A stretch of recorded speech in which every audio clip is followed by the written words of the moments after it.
بسم اللہ الرحمن الرحیم۔ حضور صلی اللہ علیہ وسلم کا کھانا کھلانا۔ حضرت جابر رضی اللہ عنہ فرماتے ہیں، میں ایک بار گھر میں بیٹھا ہوا تھا تو حضور صلی اللہ علیہ وسلم میرے پاس سے گزرے تو آپ نے مجھ سے اشارہ کیا۔ میں اٹھ کر آپ کے پاس چلا گیا، آپ نے میرا ہاتھ پکڑ لیا، پھر ہم دونوں چلنے لگے، یہاں تک کہ آپ اپنی ایک محترمہ بیوی کے حجرے تک پہنچ گئے اور خود حجرے میں تشریف لے گئے اور پھر مجھ سے اندر آنے کی اجازت دی۔ میں اندر پردے والے حصے میں داخل ہو گیا، دیکھنے میں تو حضور صلی اللہ علیہ وسلم کی محترمہ بیوی ان سے پردے میں تھی اور یہ حجرے کے اس پردے والے حصے میں چلے گئے تھے جہاں عام لوگ اجازت سے ہی اندر آ سکتے تھے۔ پھر آپ نے فرمایا، دوپہر کا کھانا ہے؟ گھر والوں نے کہا ہے۔ چنانچہ روٹی کی 3 ٹکیاں آپ کے پاس لائی گئی، جن کو ایک اونچی جگہ پر یا کھجور کے پتوں کے دسترخوان پر رکھ دیا گیا۔ حضور صلی اللہ علیہ وسلم نے ایک ٹکیا اٹھا کر اپنے سامنے رکھ لی اور دوسری ٹکیا اٹھا کر میرے سامنے رکھ دی۔ پھر تیسرا ٹکڑا اٹھا کر اس کے 2 حصے کیے اور پھر آدھا ٹکڑا اپنے سامنے رکھی اور آدھی میرے سامنے۔ پھر گھر والوں سے فرمایا، کوئی سالن ہے؟ تو گھر والوں نے کہا، اور تو کچھ ہے نہیں، بس تھوڑا سا سرکہ ہے۔ حضور صلی اللہ علیہ وسلم نے فرمایا، یہی سرکہ لے آؤ، کیونکہ سرکہ تو بہترین سالن ہے۔ حضرت عبداللہ بن سلمان رضی اللہ عنہ فرماتے ہیں، حضور صلی اللہ علیہ وسلم نے دیکھا کہ حضرت عثمان رضی اللہ عنہ ایک اونٹنی لے کر آ رہے ہیں جس پر آٹا، گھی اور شہد ہے۔ آپ نے فرمایا، اونٹنی کو بٹھاؤ۔ چنانچہ حضرت عثمان نے اونٹنی بٹھا دی۔ پھر آپ نے پتھر کی ایک ہانڈی منگوائی، اس میں کچھ گھی، شہد اور آٹا ڈالا۔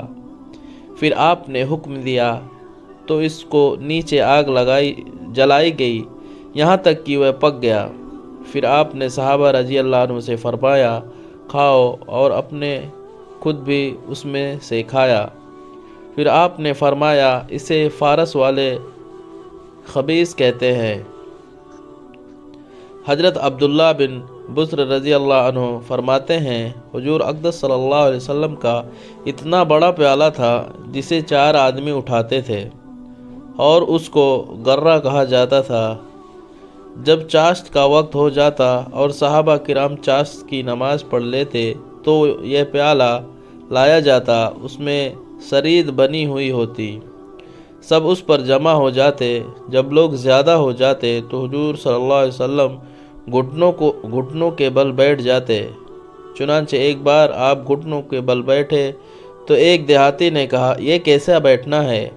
حضور صلی اللہ علیہ وسلم نے فرمایا، اللہ نے مجھے متواضع غلام اور سخی آدمی بنایا ہے، اور اس طرح بیٹھنا تواضع کے زیادہ قریب ہے، اور مجھے گھمنڈی اور جان بوجھ کر حق سے ضد رکھنے والا نہیں بنایا۔ پھر آپ نے فرمایا، پیالے کے کنارے سے کھاؤ، درمیان کو چھوڑ دو، اس پر برکت نازل ہوتی ہے۔ حضرت عبد الرحمن بن ابو بکر رضی اللہ عنہ فرماتے ہیں، ہمارے یہاں کچھ مہمان آئے۔ میرے باپ رات دیر تک حضور صلی اللہ علیہ وسلم سے باتیں کرتے رہتے تھے۔ چنانچہ وہ حضور صلی اللہ علیہ وسلم کی خدمت میں چلے گئے اور جاتے وقت کہہ گئے، اے عبد الرحمن، اپنے مہمانوں کو کھانا وغیرہ کھلا کر فارغ ہو جانا اور میرا انتظار نہ کرنا۔ جب شام ہو گئی تو ہم مہمانوں کے لیے کھانا لے آئے، انہوں نے کھانے سے انکار کر دیا اور کہا، جب تک کہ مالک یعنی حضرت ابو بکر رضی اللہ عنہ آ کر ہمارے ساتھ کھانا نہ کھائیں، اس وقت تک ہم بھی نہیں کھائیں گے۔ میں نے کہا، وہ بہت غصے والے آدمی ہیں، اگر آپ لوگ نہیں کھائیں گے تو مجھے خطرہ ہے کہ وہ مجھ سے سخت ناراض ہوں گے۔ وہ لوگ پھر بھی نہ مانے۔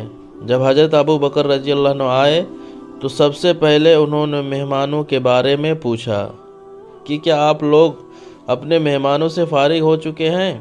گھر والوں نے کہا، نہیں، اللہ کی قسم ہم تو ان سے ابھی فارغ نہیں ہوئے ہیں۔ حضرت ابو بکر رضی اللہ عنہ نے کہا، کیا میں نے عبد الرحمن کو نہیں کہا تھا کہ مہمانوں سے فارغ ہو جانا؟ اس بات پر میں ان سے چھپ گیا۔ انہوں نے کہا، اے عبد الرحمن!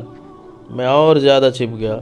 انہوں نے کہا، اے گنصر، یعنی اے بیوقوف، میں تمہیں قسم دے کر کہتا ہوں کہ اگر تم میری آواز سن رہے ہو تو ضرور میرے پاس آؤ۔ چنانچہ میں آ گیا اور میں نے کہا، میرا کوئی قصور نہیں ہے، یہ آپ کے مہمان ہیں، آپ ان سے پوچھ لیں۔ میں ان کے پاس کھانا لے کر گیا تھا، لیکن انہوں نے انکار کر دیا کہ جب تک آپ نہیں آ جاتے وہ کھانا نہیں کھاتے۔ حضرت ابو بکر نے ان مہمانوں سے کہا، آپ لوگوں کو کیا ہوا؟ آپ لوگ ہماری مہمانی کیوں نہیں قبول کرتے؟ اللہ کی قسم، آج رات میں کھانا نہیں کھاؤں گا۔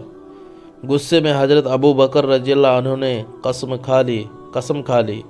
اس بات پر مہمانوں نے کہا، اللہ کی قسم، جب تک آپ کھانا نہیں کھائیں گے ہم بھی کھانا نہیں کھائیں گے۔ مہمانوں نے بھی قسم کھا لی۔ حضرت ابو بکر رضی اللہ عنہ نے کہا، آج رات جیسا شر تو میں نے کبھی نہیں دیکھا۔ آپ لوگوں کا بھلا ہو، آپ لوگوں کو کیا ہو گیا ہے کہ آپ لوگ ہماری مہمانی قبول نہیں کرتے ہیں؟ پھر جب غصہ ٹھنڈا ہوا تو حضرت ابو بکر رضی اللہ عنہ نے کہا، پہلی کرام یعنی میری کرام تو شیلان کی طرف سے تھی، آؤ اور مہمانی کھاؤ۔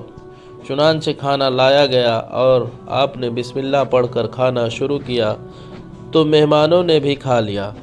جب صبح ہوئی تو حضرت ابو بکر رضی اللہ عنہ حضور صلی اللہ علیہ وسلم کی خدمت میں گئے اور عرض کیا، اے اللہ کے رسول، میرے مہمانوں کی قسم تو پوری ہو گئی ہے، لیکن میری قسم نہ پوری ہو سکی، اور رات کا سارا واقعہ حضور صلی اللہ علیہ وسلم کو بتایا۔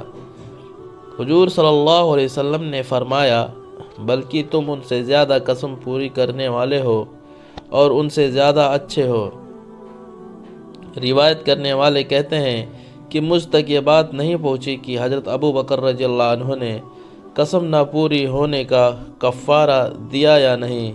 حضرت ابو بکر رضی اللہ عنہ نے کفارہ ضرور دیا ہوگا، کیونکہ اس شکل میں کفارہ ضروری ہو جاتا ہے۔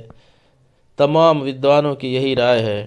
دوستو، اگر ہماری یہ ویڈیو آپ کو پسند آئی ہو تو اسی طرح مزید اسلامک ویڈیو دیکھنے کے لیے ہمارے چینل دین و دنیا کو ضرور لائک اور سبسکرائب کریں اور ہمارے چینل کو سپورٹ کریں۔ السلام علیکم۔